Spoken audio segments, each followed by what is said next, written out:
The chair recognizes the gentleman from Louisiana, Mr. Johnson, for 5 minutes. Thank you, Mr. Chairman. Mr. Strzok, you've taken great offense today at questions about your credibility, but for many of us, that's the real issue here, and I think it is for the American people. As we've been sitting here all day, I've been getting text messages from constituents back home, and they're very concerned about this. This whole thing has been described as shameful and a train wreck, and it feels that way to many of us. I'm playing cleanup here. Many of us will here at the end. Let me ask you a smattering of questions. Number one, here's what you and Ms. Page exchanged the night that Donald Trump secured the Republican nomination in late 2016. You wrote, or she wrote to you, holy blank, Cruz just dropped out of the race. It's going to be a Clinton-Trump race. Unbelievable. You responded, what?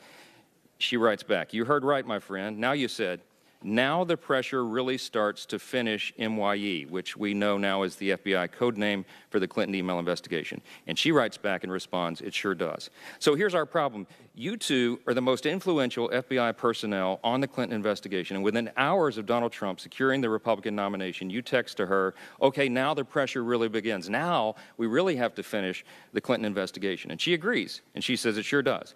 Here's the question. Why did you have to finish it up so fast? What were you all referring to? Why? Was it to stop President Trump? Not at all. She was not one of the two most influential people in the investigation. The purpose of that text was not at all having anything to do with candidate Trump or candidate Clinton.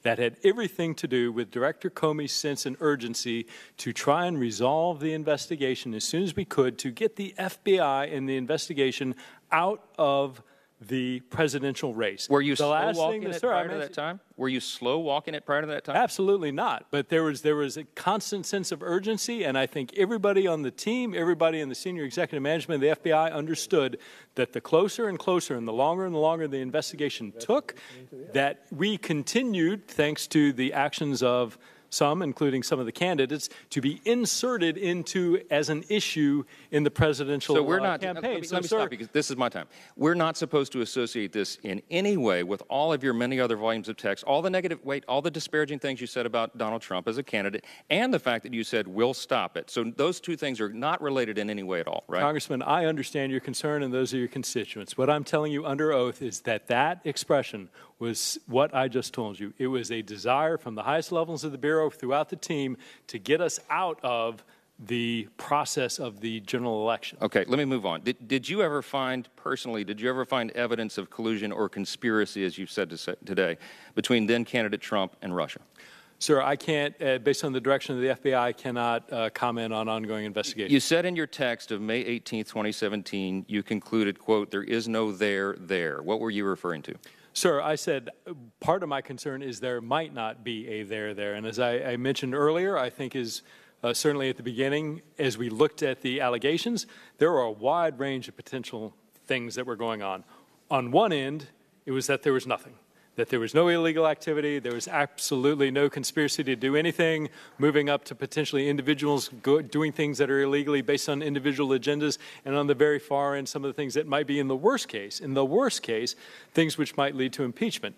But I was approaching that with a very open mind, not knowing where the facts lay or where they might lead, and some of that saying, hey, there is a reasonable chance, there is a reasonable, realistic set of things which might indicate there's nothing going on here. Okay. Look, you said several times today that every American has a political bias, but not every American has your level of responsibility, the duty, the extraordinary level of responsibility that you had on behalf of the American people. And our entire system of justice depends upon equal and impartial justice under the law. Don't you agree with that? I absolutely agree on that. Look, you've spoken in lofty terms today about ethics and honesty and integrity, and yet by every objective measure, the public record of your actions belie those virtues. And look, the Inspector General's report concluded that your conduct demonstrated, quote, extremely poor judgment and a gross lack of professionalism. Why should this committee, why should my constituents back home, why should the American people trust you as a credible witness? Sir, I regret and am sorry for the way that those texts have cast my actions into question, and those of the FBI and the investigations. What I'm telling you, and what I'd ask you to relay to your constituents, is to look at the facts. Set aside the texts. Look at what the IG found. Look at the actions that I took, the actions of the team. With all due respect, I'm out of time. Hold on. With all due respect, we cannot separate the texts from that question, because the text were written during the investigation, while you were in charge of these investigations, while you're the most responsible, important person in these investigations at many times, and we cannot separate your personal views and bias from the facts as they developed. That's our problem, and at the end of the day, that's what we're all still very concerned about, even after all these hours of hearings. Sir, what I would tell you, sir, is look at The time of the gentleman has expired. That was a statement, not a question. Thank you, Mr. Chairman. I So give it back. the